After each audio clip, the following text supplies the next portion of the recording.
All right. Welcome back, everybody. I'm excited to join you all for another installment of our UPLEVEL Leadership Forum. We've got a fantastic panel today covering a topic or set of topics that I know is super relevant right now in our space. Brought together some of my favorite folks from across the industry to help us break down these topics around establishing a successful customer engagement program and growing and accelerating that program once it's already in play. So I'm really excited to get into it today. We have a fantastic panel, as I said, that really have hands-on experience in the space from a lot of different perspectives. So I am Marshall Thompson. I want to go ahead and get that out of the way. I am Director of Client Solutions with Nexus. And it's my privilege to host this webinar with some of the best and brightest from across our industry. And really, this is an excuse for me to bring together some of these brilliant minds in our space to unpack some of the challenges and opportunities that we're all faced with, and really tackle some of the questions that I hear constantly in my role interfacing with customers and programs in a consultative capacity. I get to hear what those challenges are and then bring together thought leaders from across the space to really be able to dig into those topics and offer some actionable advice around how they approach those challenges and really create new opportunities out of all that. So without further ado, I want to get right into introducing our panel for today. I'm been friends with all of you for a long time, so I don't want to get in the way here. I want to just let you have the opportunity to actually introduce yourself. Tell us a little bit about your history in the industry, the firm that you represent, and some of the things that you care about related to this business that we all find ourselves in. Pam, I think we met first. Maybe I'll start with you. Thanks for joining us from North Carolina. Thank you. It's great to be here, Marshall, and it's going to be a lot of fun being with Jennifer and Christina, my briefing industry colleagues. My briefing career, as many of you may know, spans many decades, maybe too many decades, about 6 different mid-size and enterprise companies over the years. And it didn't matter whether I was envisioning launching a program or trying to up-level an existing program. I always sort of had my eye on what it would take to be world-class. And I really appreciated the involvement with the Association of Briefing Program Managers that helped me be successful, because I don't think I could have been on my own. But most recently, back in June of 2021, I joined Benett Communications as an independent consultant and coach to work with small, mid-size, and again, enterprise companies to help them reach their goals faster, whatever they may be. And I'm really enjoying doing that because I bring some recent practical in the trenches experience, because I have lived and worked in the briefing industry in the virtual world, as well as the physical world for many years. And I'm just hoping that through the hard knocks in the industry, maybe lessons learned, that I can help people get there easier, faster along the way as times are evolving. So hopefully I'm going to contribute today, but hopefully even more so, I'm going to learn from Jennifer and Christina about some of the innovative tips they're doing that can help me help my clients. That's right. Well, we've seen it many times with you, Pam. I think that really launching these operations is something that you've become passionate about. I mean, we've seen you demonstrate that success multiple times over and over again. So I know there's a lot of experience and wisdom that you bring to the table, which we'll be sure to dig into. So a little bit further north, I want to go to you, Christina. Thanks for joining us today. Give us a little introduction to what you're up to with Omnicell, a little bit about your history with business, and what keeps you coming back for more. Absolutely. So, hi everybody. My name is Christina Scolieri, and I am the Executive Briefing Program Manager at Omnicell. I've been in this role for about 2.5 years, but I've been with the organization for about 5. So prior to actually being in the briefing role, I was actually in data analytics, which may seem like this odd stretch of how did you get to where you're at today? But as we'll find and we'll talk about, it's actually been a really nice hand-in-hand complementary role to what I'm doing now. So the program was in existence when I came into the briefing center. We had actually built a new briefing center in 2018, and I joined in 2019. So I was tasked with enhancing the operations of the briefing experience and the overall operations of what we were doing, right, with the briefing program. So I wasn't coming into it completely fresh of a new program and starting up something new. I was tasked with how do we accelerate what we have today from an experiential standpoint and from an operations standpoint.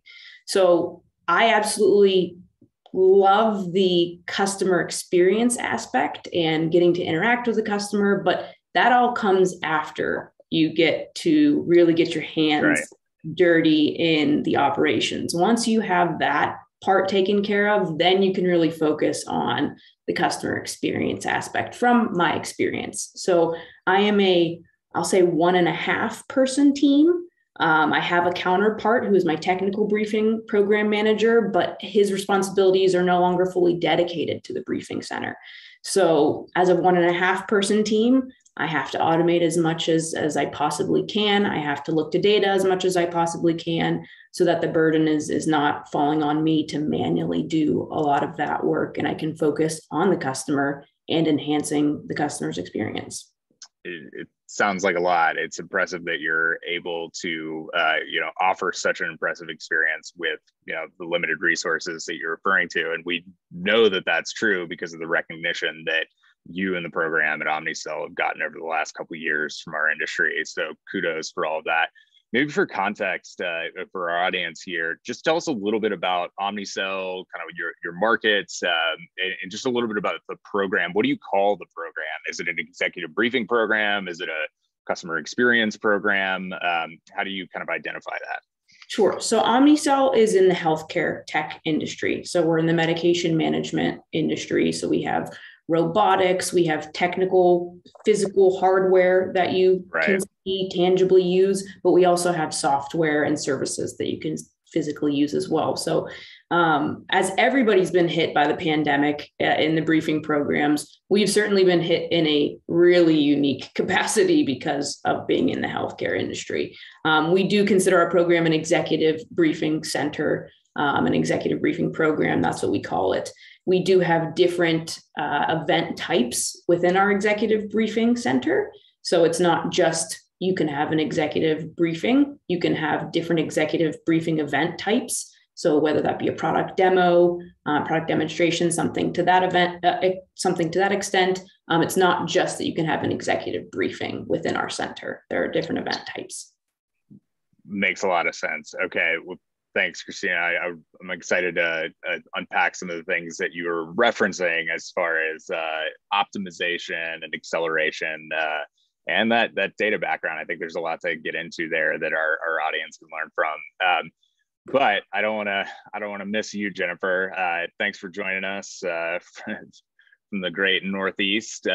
Tell us a little bit about yourself. We've been working together for a long time, it feels like, across a couple of different organizations. Tell us a little bit about your history in the industry. Sounds good. Thanks for having me, Marshall.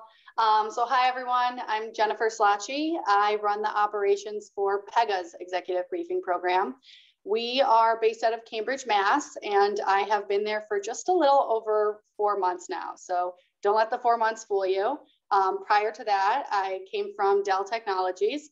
I was there for 9 years and held a bunch of different roles there, but always within the executive briefing program. And most recently, I had left as the global operations lead for that program. I think it was like 3 or 4 years that I was in that specific role. So if you're familiar with Dell's program, really large, really mature, really sophisticated. So I was really excited at the opportunity to come over to Pega to help build out their new program and their new center. So just for context, during our discussions today, you'll probably hear me talk out of like 2 different lenses. One, the big bad briefing program, and then 2, the more startup briefing program. Well, we're so glad you're here, and it really helps that this, your recent experience at Pega is so fresh, and we'll be able to actually talk about some of the steps that you've been taking to bring this thing to life. And it's just such an exciting opportunity that you have in front of you to create something from scratch And frankly, they couldn't be in better hands with your experience that you bring from Dell and all the impact that you created there. I could tell that you were the one behind the scenes really driving a lot of the results. It's going to be exciting to see what happens with Pega once you get this thing off the ground. And I know that's not too far away. So without further ado, I want to get right into the heart of our subject matter. So obviously we are talking about, establishing these programs and building that foundation for success in the future. But obviously we got to start with basics, establishing what the core elements of what that program is and the real mission behind it. So you've all been part of these conversations, I know, but Jennifer, because it is so fresh, maybe you could tell us a little bit about some of your first steps. So you can't just start building necessarily without really understanding what it is that you're intending to build, a blueprint perhaps. So talk to me about the conversations that you had early on, shortly after joining Pega, that became your roadmap, if you will, for building that program upon, and how that's going to keep you aligned as you move forward. Definitely. So it was actually a conversation that I started to have during my interview process, not even once I had been hired. When building a briefing program, it's critical that you have executive support. Without it, you are going to have a very challenging and uphill battle ahead of you. I've been really fortunate at Pega that I'm walking into an environment where there's an incredible amount of executive support, evidenced by the investment in the 3 recs to build the briefing program team, as well as evidenced by the build out of the brand new facility, the brand new briefing center that's going on in Cambridge right now. But to add on to that, when it comes to executive support, I think it's really important that you ask what's important to your leadership from a briefing program, instead of telling them. If it's you have to ask and really listen, make sure that you understand what the guidelines are and what the priorities are. And then it's our job as the briefing team to make sure that we're executing on those priorities and making sure that we continue to keep our leadership engaged so that we're able to maintain that support and investment for the briefing program. That's fantastic. That makes so much sense. So Christina, I know that you're coming at this from a different perspective. Obviously, your charter is to grow and to optimize, right? But I imagine that having that top level direction is still an important thing for you, a priority. Talk to me a little bit about how you stay in alignment with that kind of executive tier of the business and ensure that you're working in the right direction and that you have that support and coverage from those teams, so you're doing the right thing and you're all rowing in the same direction. Yeah, so Jennifer couldn't be more spot on. And while I wasn't going to executive support for an understanding of the value of the program, because that was already established, right? The executive team already understood the value of the program, and I wasn't going to them for support of that.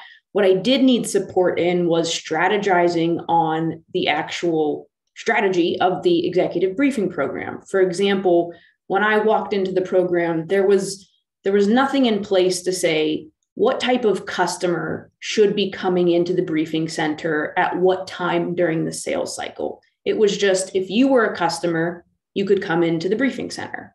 And, volume is great. But when you start to look at the data and you see that maybe you're doing 100 briefings, but only 30% of them are coming out with revenue attached to them, maybe that tells you that you're not really bringing in the right customer at the right time.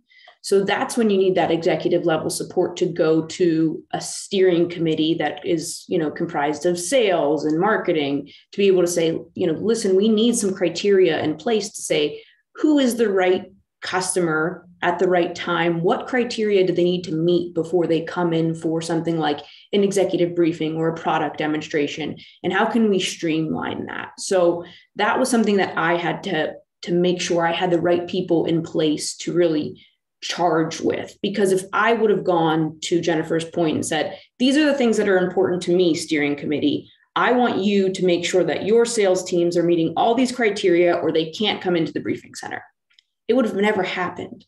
Or I would have been met with complete pushback. Christina would have been the bad guy, and the briefing center would have had not much success moving forward, or everything would have been an exception. So what has to happen is you have to get that buy-in from your steering committee that you put together so that it's coming from them. It's coming from the top down. They understand why it's important to have this criteria in place because, again, volume may be great, but it's not really attaching to revenue. You're not getting the quality that you need, for instance. So once we got that criteria in place, we were able to automate it actually in our scheduling system so that when a sales individual went to request a briefing or some type of executive briefing event, they actually couldn't even move forward in the process if they didn't meet those certain criteria.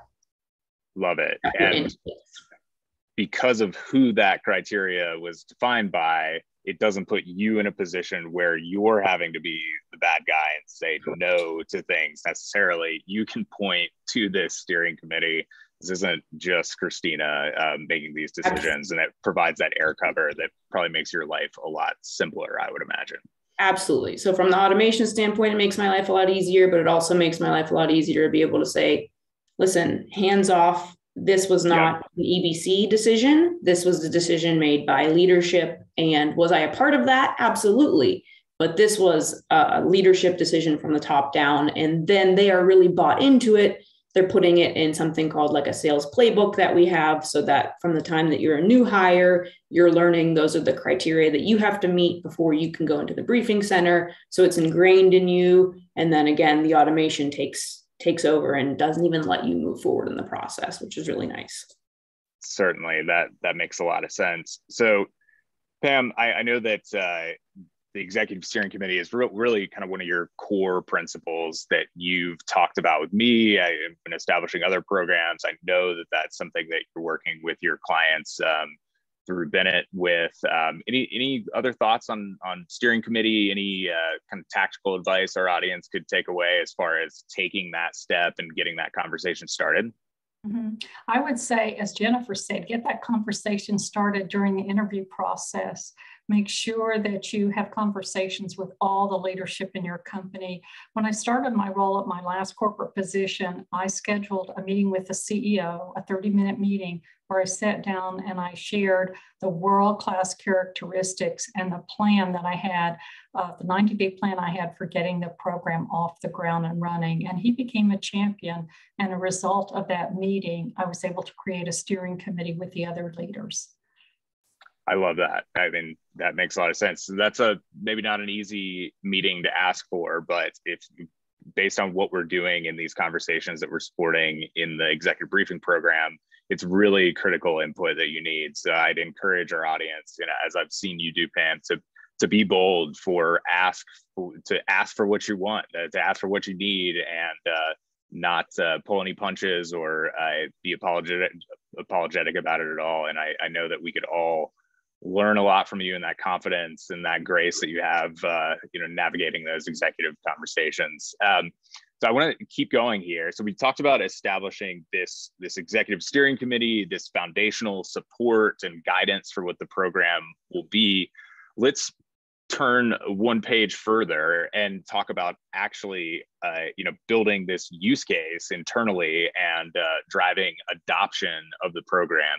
Pam, what's been successful for you and your clients as far as actually getting that first wave of utilization, educating the different stakeholders that are going to actually be your customers, essentially, getting that traffic in the door and getting the right traffic? Right. I think your primary audience is your internal audience. They're the ones you want to market to. They're the ones who are going to bring customers to you. And so it's really important that you have a strategy around it, not just a bunch of marketing tactics, but a strategy and a marketing plan that is targeted at your stakeholder audiences. Could be sales, could be your discussion leaders, could be the executives, depending on the challenge that you're having. But with respect to salespeople, you have to have a close alignment with sales leadership. and lean in and be part of those account planning meetings, the new hire sales meetings, sales kickoffs, do blogs, just use a multifaceted way in order to reach out to sales, because they can help you drive the demand internally. Absolutely. Yeah. And it takes some legwork and some creativity for sure. I think what you mentioned as far as this multi-prong approach, multi-channel, to borrow some marketing language, is really what you need to do. You've got all these different, styles. You've got, especially these days with people being so geographically decentralized, you've really got to get creative in how you get the word out to actually reach these folks where they are at the right place, the right time. Christina, I know that in your charter of really kind of developing and growing the operation at Omnicell, this is probably something that you're thinking about. You can refine the operation all you want, but without customers, it's not really a success. So what are some tactics that have been successful for you in that regard? Yeah, so everything that Pam named are different things that we are a part of. And when I say we, I would say myself and my counterpart are a part of, but something that we've done, I would say is a little bit unique, has come as a part of the virtual briefings. That was something that did not exist before the pandemic, and something that we created a homegrown solution from. But we record all of our virtual briefings. And through the recording of our virtual briefings, the reason that we do that is because we want to be able to provide those recordings to our customers through a customer portal that we create for them. So after the briefing is done, we provide them that recording so that they can have it should they need to, jump in and out of the briefing.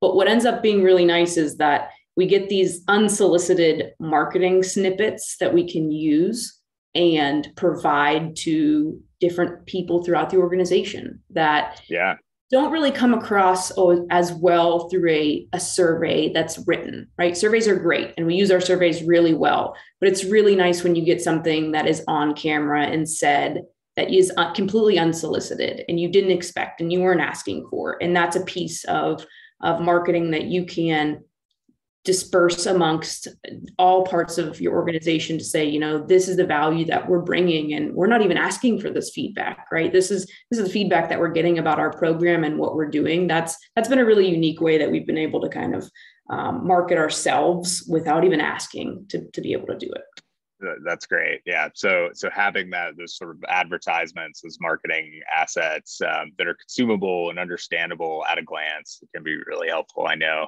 I think that, Pam, I want to go back to you for a moment here, because something that I've seen you put into practice is really formalizing your elevator pitch, your value proposition.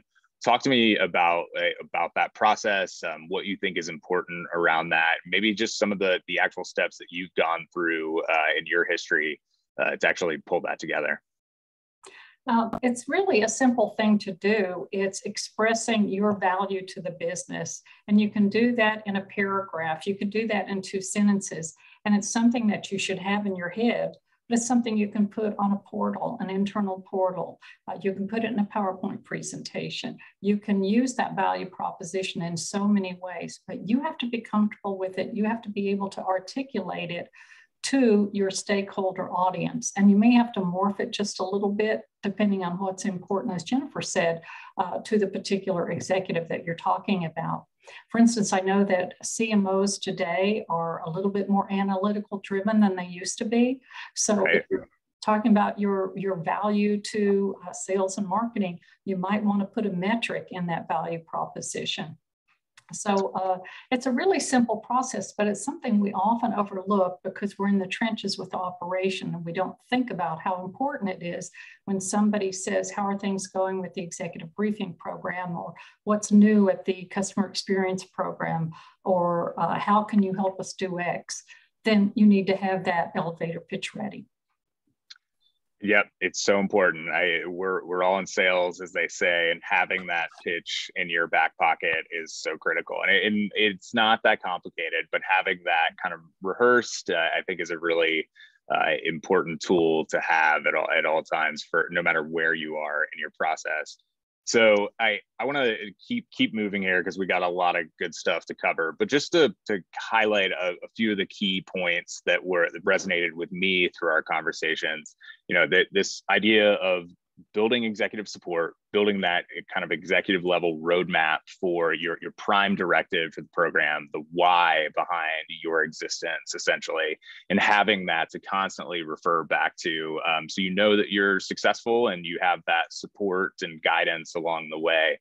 And of course, with that foundation in place, you know, going to your customers, getting customers, I think this so much comes back to this idea of the elevator pitch.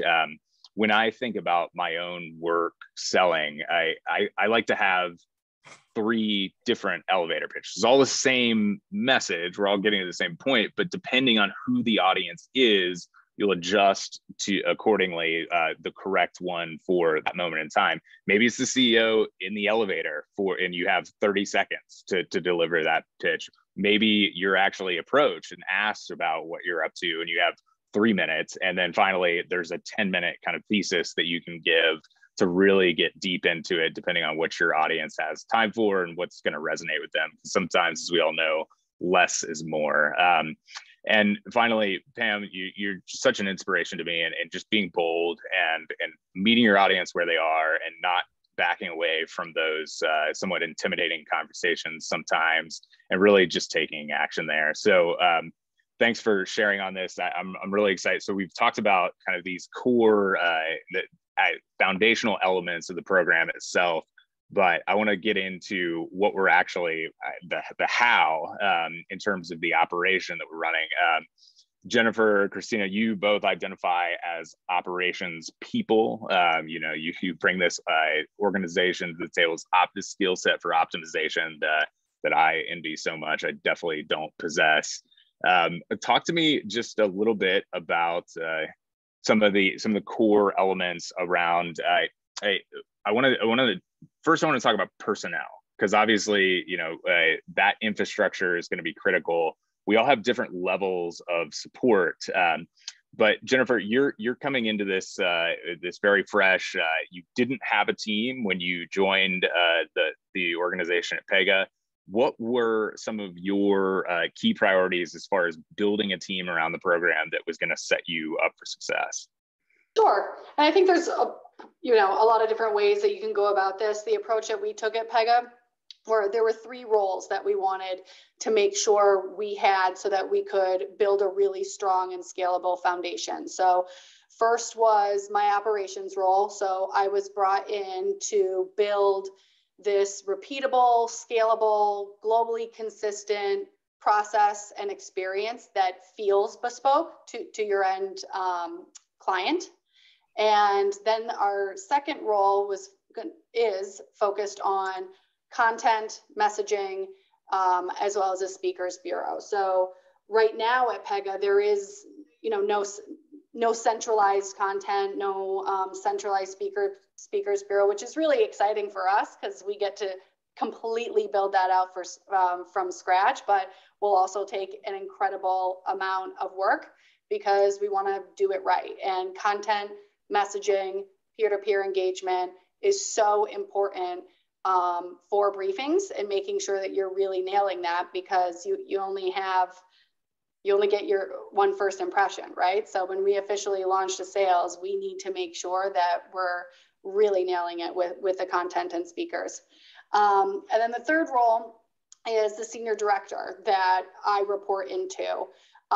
So that role is really important to focus on what is the vision of our program, needing to define those experiences and emotions that we want our clients to feel when they are at our center or attending a briefing virtually, as well as putting together what we were just talking about, like a sales and stakeholder enablement plan, like not only when we officially launch, but setting that cadence to make sure that we stay relevant, that we're providing value and building pipeline.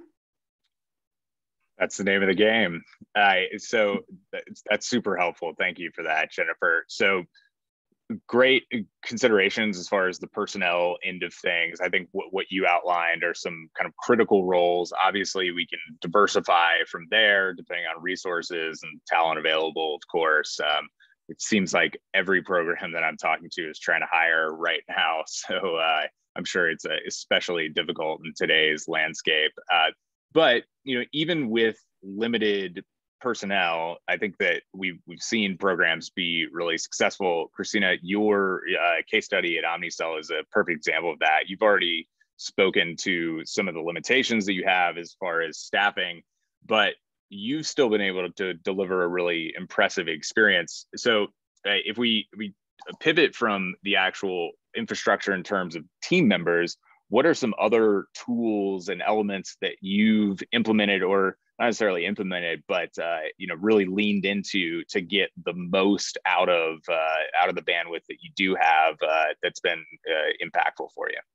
Yeah, I mean, as you mentioned, I mean, there's definitely a limitation when you are, one and a half, two people. So you have to be able to lean on the automation of tools. So what we've done at Omnicell is lean into our scheduling system that is integrated with our CRM system. So we personally use Briefing Edge that is linked into Salesforce. It was not always linked into Salesforce, which we now know was a detriment to us, right? Because when we want to be able to look at historical data to make decisions, we don't have that, right? The data data is only as good as what you're putting into it. So we can only say we have data on the scheduling system side, but when we want to be able to look at revenue and tied opportunities, we don't have that historically. We only have that for our past 6 months or so now. So it's so crucial that should have been a part of the initial build when that happened, but it wasn't. But that is a tool that we lean on so heavily now to automate so many processes, so that when we don't have a resource as a person, right, a head count, we can automate processes such as, checks and balances, whereas it's not me manually having to go through and say, okay, does this customer meet A, B, C, D, E, F, G? The system's already done it in place for me, right? And that's something I can do through Briefing Edge, and something we put in place through Briefing Edge, using a customer portal to really, and again, we use that through Briefing Edge to really connect with the customer ahead of time. Something we do a little bit unique is that on the agenda through our customer portal, we have discussion leader bios with videos in them so that we can connect with the customer. So getting a little bit of that automation of connection with the customer before they even meet with us. We have pre-surveys. Again, all of this stuff being automated so that it's not on me, who it would normally fall on, to go into the system and click the buttons every single time for every single customer that we have an engagement for, to make sure those things get done, putting it on a schedule so that it's getting done at certain times. So much of that is so key, or my job would be almost impossible as one person, especially because my counterpart is his job is technical. He is the technical briefing manager, and his job is to manage the technical hardware components of our hardware that's in the briefing system. Yeah. So we really lean heavily on our scheduling system, Briefing Edge, that is linked into our CRM system. Absolutely. And I think this is such an interesting case study that you have, because you've really put in the work to making that tool work for you. You've defined what it is that you care about and the different outcomes that you can actually create based on that activity that you're already doing in your normal planning process, but now you can make these better correlations. And as you say, these downstream automated outcomes that can be very impactful. And this, obviously with my team at Nexus, this is something we're passionate about. The tool itself as just we need a single source of truth as far as the planning for the operation, which seems pretty obvious, but the points that you're making about correlations with upstream data in the enterprise CRM, the real source of truth for the business is so critical. And that allows you to make these first of all, just more efficient correlations with your activity and impact on the business and the bottom line. That's so powerful. And I want to dig into that a little bit further on in our conversation. But downstream, from that planning activity is you talked about defining these types of engagements that fit into certain kind of lenses for how you interact with your customers. Can just through the normal activity of scheduling that conversation, assigning subject matter experts and topics to each of those engagements, that can automate experiences like the customer portal that you mentioned, even on-site experiences to further curate whatever that content and messaging is based on some pretty high level tags within that data that you're working with. For instance, what industry does the customer represent, or what tier of briefing is it that we're hosting, so we can trigger different experiences and different outcomes through that scheduling tool. And in this modern world of APIs and interconnected systems, it just opens up so many exciting possibilities about what we can actually drive with those tools. So we could talk about this all day, but Jennifer, I don't want to miss the fact that, you know, outside of recruiting for a team and putting all these people in place, one of your first priorities upon hitting the ground was getting an automation tool in place. I see this all the time. You know, all of my customers work for very talented firms with, internal resources that can do a lot. They already have an investment in other tools. Bringing on something like a very niche briefing automation tool, which nobody has ever heard of, it would seem, can be kind of a difficult conversation to navigate. Can you just call out some of the key highlights that you were able to present to your teams, the leadership at Pega, that allowed you to justify, the support and the budget for a tool like this that was probably totally foreign to the folks that you were actually talking to about it? Definitely. I mean, when I came on board, I was learning and asking questions, and I said, what are we doing for a tool? And the answer was, it's Word, Excel, PowerPoint that's being recreated every single time, right? So I said, okay, we need a tool. And coming from my Dell days, I'm very familiar with those types of tools. But Pega's a software company. Pega can build anything. So when I brought this to my leadership, it was like, well, let's see if we can do this ourselves. Totally fair. So I had to start with having those internal conversations. Then I was advised, okay, just because we can build something doesn't mean we should build something. So let's see if there are any existing solutions at Pega with existing vendors that would be able to support what I need for a briefing program and all of those processes. So had a lot of those discussions as well. I don't want to be siloed for the sake of siloed. If there's something that exists today, of course, certainly. I want to play into that. So I had to do my due diligence there. And from there, it was decided that the best path forward was to leverage an existing, like, off-the-shelf solution that is unique and tailored for briefing programs. So I've been going through a really exciting RFP process, working with the best and brightest, Nexus and Marshall being one of them. And Pega's really big on collaboration. So that's been really fun too. Sure, could I have done this RFP by myself and made the decision by myself, and would we have been okay? Yes. But again, in the vein of collaboration, we put together like this wide cast of characters across the organization to participate in the demos, and really be very thoughtful and curious with the solutions, and making sure that the tool that we pick is not only going to work for us as we're launching this new program, but it's going to be a tool that we can grow with in the future as well. Absolutely. I mean, coming from kind of a technical background, I'm a big believer in having the right tool for the job is always going to save time, even though it seems like it's more work up front. Putting in that effort to get the right tool in place is so critical. Pam, I know that I think we've got a lot of great stuff here about personnel and tools, but something we didn't talk about outside of the actual core team is the idea of a speaker bureau, roster of your subject matter experts that you can rely on and plug into these different engagements to really create compelling conversations with your customers, whoever your internal users are. talk to me a little bit about, establishing a program like that. That's going to be something that fits neatly into this briefing automation tool, which we've spent some time on. Drop some knowledge on us about the discussion leader program and why it's important. Well, your discussion leaders are the secret sauce in terms of your program.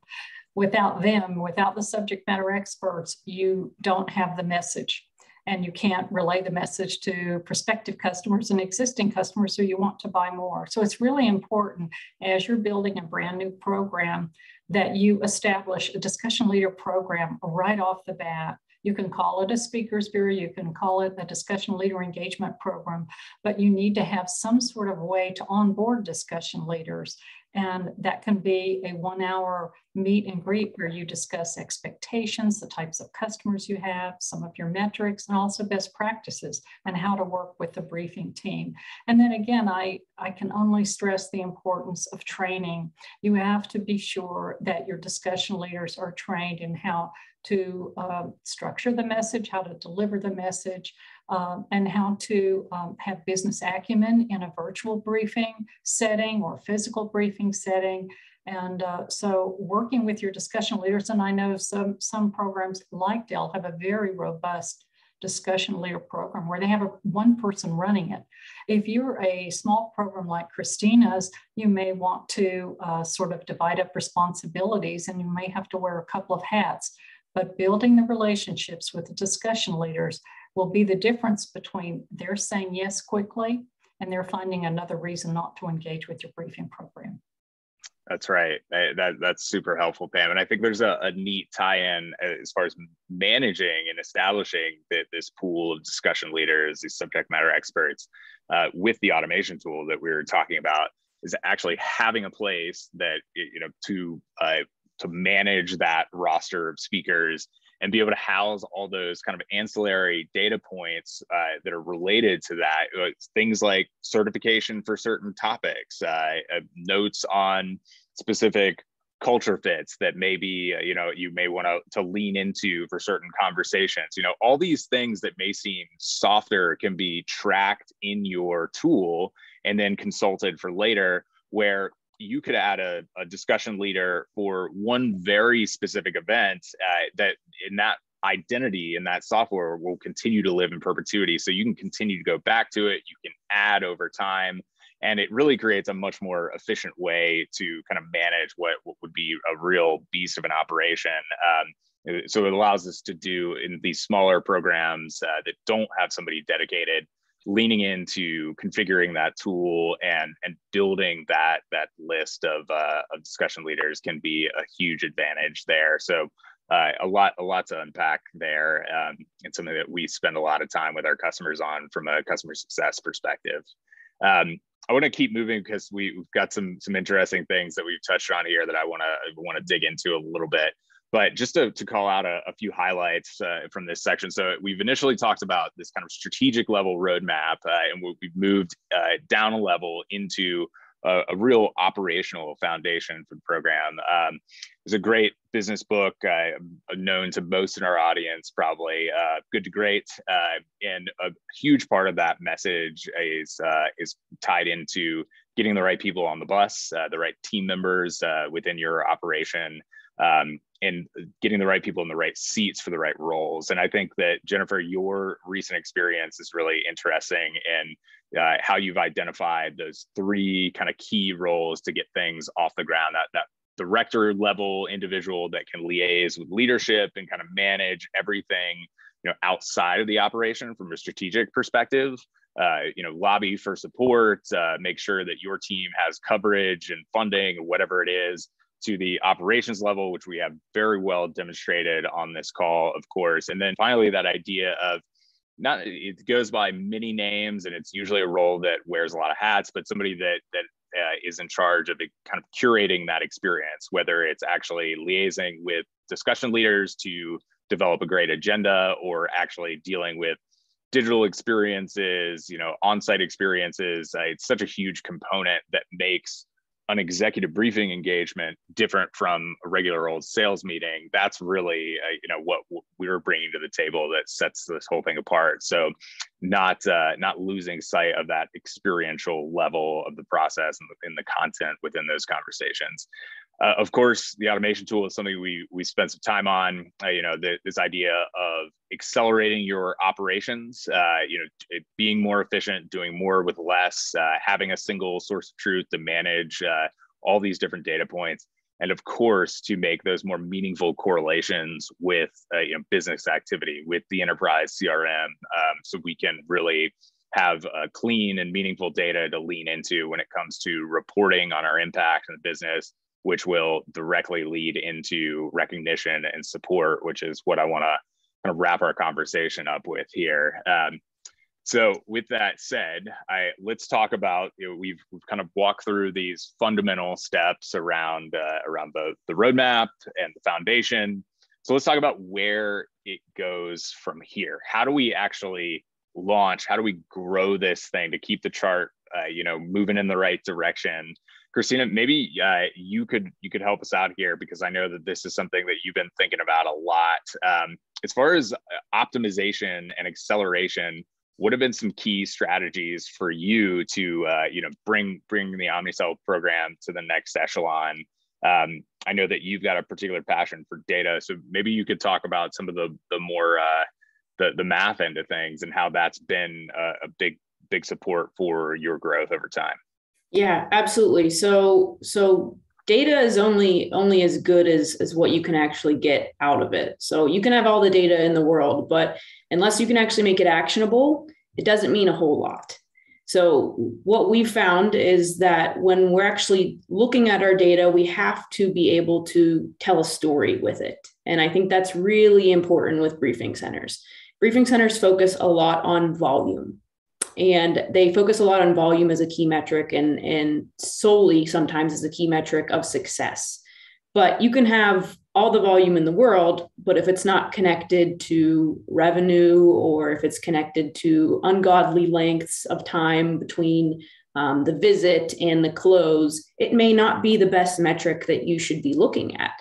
So we're taking the data and we want to look at it in all sorts of different facets that are a little bit more unique than just what is the volume that's coming through the briefing center. Do we absolutely look at volume? Sure, it's an important metric, but I want to tell a story with it. I want to make sure that I don't just look at volume and say, yes, we did 100 briefings this year and we did 80 last year, so we must be doing well this year. We've done more.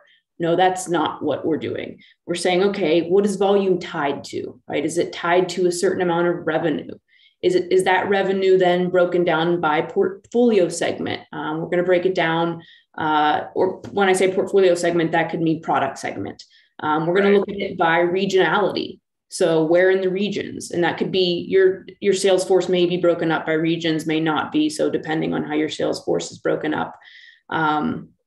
Something that I really like to look at is the median length of time between when a customer comes through the briefing center doors and the time that a sales closes. And the reason that I like to look at median versus average is just because we tend to have long sales cycles. So it could be 2-3 years. So it takes out those outliers versus an average. So that's something really important that I personally like to look at that is not often looked at, but is really important when we want to say, how are we actually doing? Are we improving? Are our sales cycles are we closing in on those sales cycles?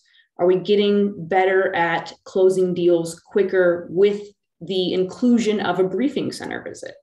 Or when there is not a briefing center visit, what does that length of time look like? So looking at the delta between those two. Lastly, I'm not going to go through all the metrics that we do, but something that I really like to look at is this is great. Yeah, we do a pre and post confidence from our customers. So we say, prior to coming to the briefing center, what was your confidence level that Omnicell was the best partner for your healthcare needs? I don't know exactly how it was worded. And then post. And then we look at the uplift in that. And we can do that by visit type. We're obviously going to break that down by visit type, by, again, product segment, by regionality, we do by managers. All of those different things tell that story that when we say, let's look at volume. Okay, so maybe volume has decreased. And that's actually what we've seen. So we've seen naturally with the pandemic, volume has decreased, but we've seen revenue actually double, and our median length of time between a customer coming through the door and our close rate is the shortest it's ever been in the history of Omnicell. So it's all of these things where we know that we've now had the criteria in place. Now I can go back and say, hey, remember steering committee, when we added that criteria, we did the right thing. This was the right criteria. Now, it could have completely told us a different story, and we could have gone back and say, hey, we didn't add the right criteria, and the data told us that we didn't have the right criteria. But that's how we know, right? It's not always about telling the perfect story and saying you've done everything well. It tells us where we need to get better as well. And that's what we utilize it for. That's right. Christina, it's so impressive. Like often this is a concept that is discussed at length, but is rarely really put into practice in a way that we can derive kind of meaningful correlations from when it comes to data. So I'm sure our audience members probably have a lot of follow-up questions from you that you may be hearing after the fact, sure. But kudos on actually pulling this together. It's really impressive. Jennifer, I know that you haven't even launched yet, so it's hard to talk about your immediate strategies for growth and acceleration. But maybe we could, look back to the Dell days prior to Pega. Does anything stand out as far as like actionable tips that our audience could take, simple or complex, to when they're considering where they go from here? You know, they put into practice some of the foundational steps we talked about.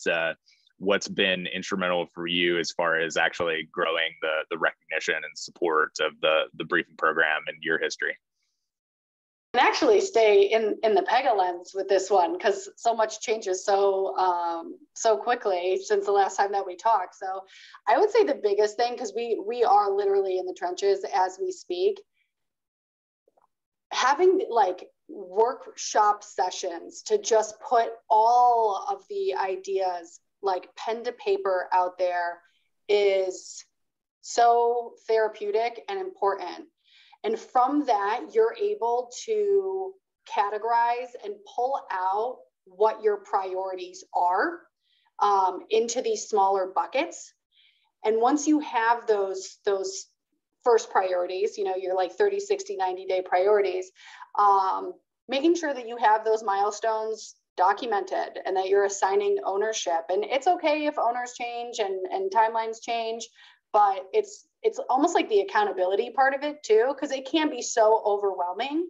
But do the work, like do the discovery sessions, see what sticks, what doesn't, and then challenge yourself to define what your priorities are and hold yourself accountable on when you want to have them done by.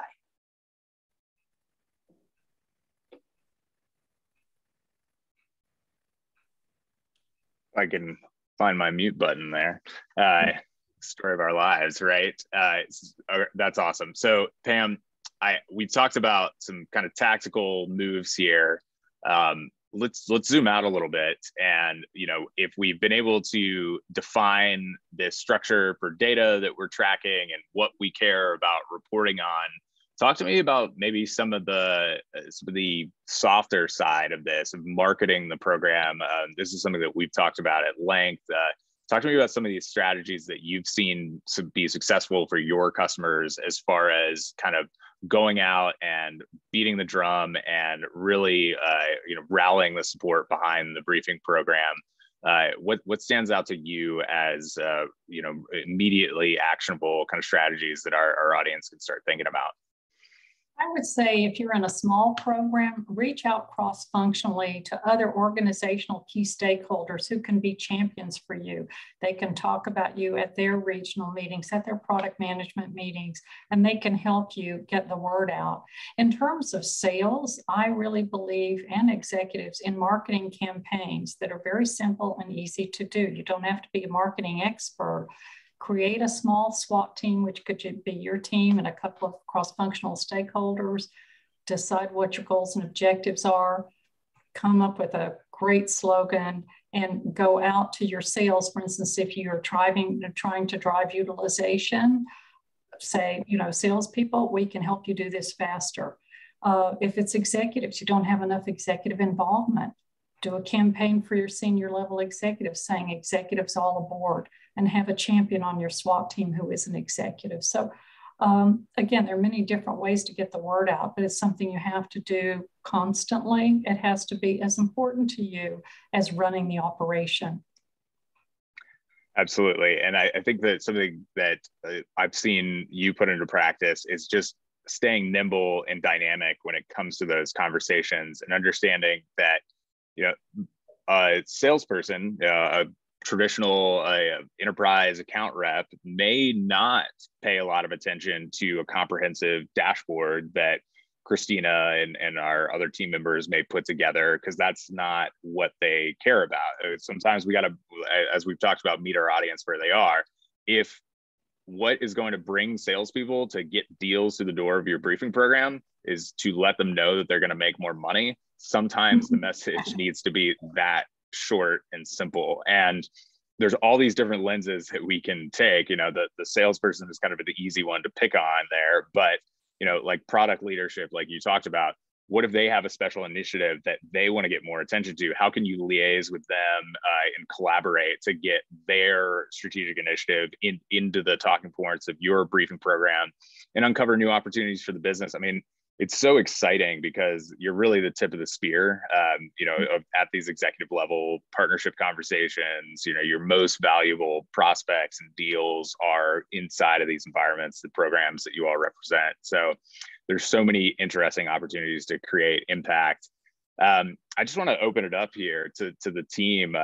Anything else that you've seen be successful, anything that you put into practice as far as, making sure that people know about the great work that you're doing?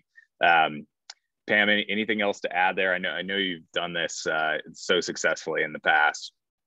Well, we've had a pretty robust conversation. We've hit on all of the topics, really, but I go back to building the roadmap with executive buy-in without question, have a strong operation going, and then, remember to market your program. And one last thought I would leave people with: when you think about a value proposition and it seems like an arduous task, think then of a one-liner.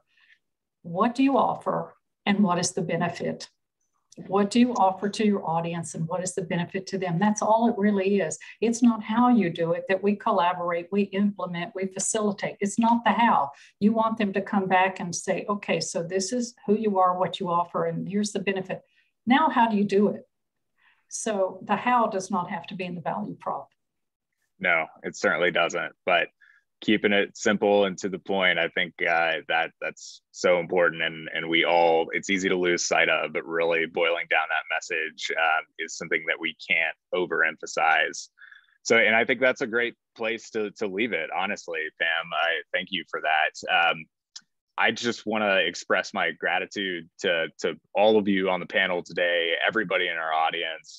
This is such a great community that we have in this executive engagement space. I mean, so many talented folks. It's no wonder they let you handle these strategic conversations that we've been talking around. But in the audience, we have some of the biggest brands in the world represented, and it's so amazing to me to see this on a quarterly basis, the willingness to share, peer-to-peer across the industry, to collaborate, to innovate and really bring our whole space forward. So, it leaves me really excited for the future. And again, panel, thank you so much. I know this is going to be extremely helpful for our audience. For anybody out there that I'm sure there's some curiosities, feel free to reach out to me personally and the Nexus team here presenting UPLEVEL, and we'll be sure to get those questions to the appropriate people. We'd love to hear any thoughts and feedback that you have. So stay tuned. We're really leaning into the UPLEVEL program. We're going to have more events this year in 2022, not just our quarterly forums. We've got our ABPM industry event coming up in the spring here in our backyard in Santa Clara, California. So I'm really looking forward to seeing everybody there. And have a great Thursday, everyone. And really, thank you so much for your time. Thanks, everybody. It's great. Thanks.